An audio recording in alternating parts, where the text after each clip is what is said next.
NICOLE SOLAS is the mother of a kindergartner enrolled in school in South Kingston, Rhode Island. This summer, she filed several public record requests to learn about the indoctrination that the school was forcing on kindergartners. NICOLE SOLAS then wrote a post on the blog Legal Insurrection that the South Kingston School Committee threatened to sue her for doing this. She wanted to know what her child was being taught, and they threatened to sue her. And then, of course, predictably, you could have guessed this, a member of the school district at a hearing accused her of being, you know, that thing. This issue is a much larger one that involves a disturbing attempt by a national organized racist group to create chaos and intimidate our district in recent weeks.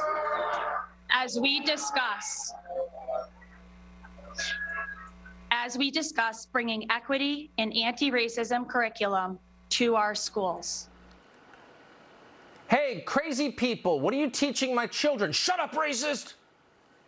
That's in school districts across the country. NICOLE SOLAS, though, is unusual because she stood up to these people, and good for her. She joins us tonight with an update. NICOLE, thanks so much for coming on. So have you found out what they're going to be forcing on your daughter? Well, I know that in kindergarten, they don't call the kids boys and girls, which I don't know why that is. They also don't use gender terminology in the classroom. I know that when they teach the children about Thanksgiving, they ask them what could have been done differently on Thanksgiving, which strikes me as a way to shame children for their American heritage. Well, of course it is. Yeah. Of course it is. It's a way to make them hate the country. So you asked about this, and then they called you a bigot for trying to find out what they were telling your child. How does that work? Right. You know, that is a patently false, outrageous defamatory statement that should be retracted, and the chair of the school committee should resign immediately. But, you know, this is what they do. They smear people who ask them questions, who disagree with them, and it's just a false accusation of racism that they use to bully you into silence. They reduce everyone down to the color of their skin, and a human being's worth is more than that. And if this is any indication of what's going on in my school district, our town is in deep, deep trouble. This is exactly why I was submitting my public records request to get information about how exactly this is being taught in our schools. And then they turn around and have a public meeting to discuss suing me for submitting the public record request, which they told me to do.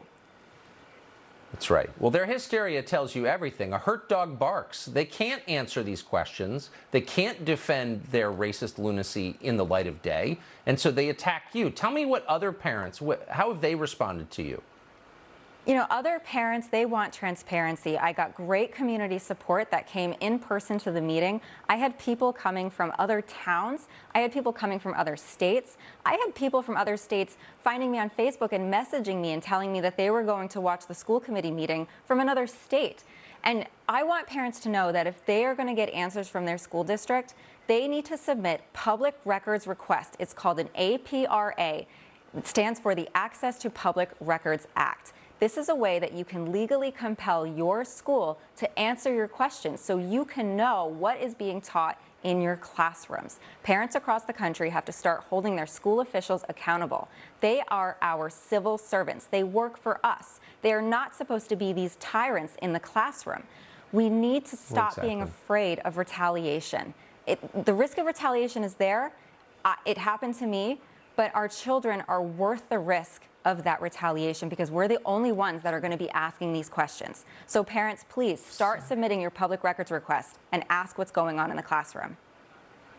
It's so inspiring what you just said. That's right. Cowardice has a cost. We need more brave people like you. NICOLE, I appreciate you're doing this and coming on and tell us about it. Thank you. Thank you, Tucker.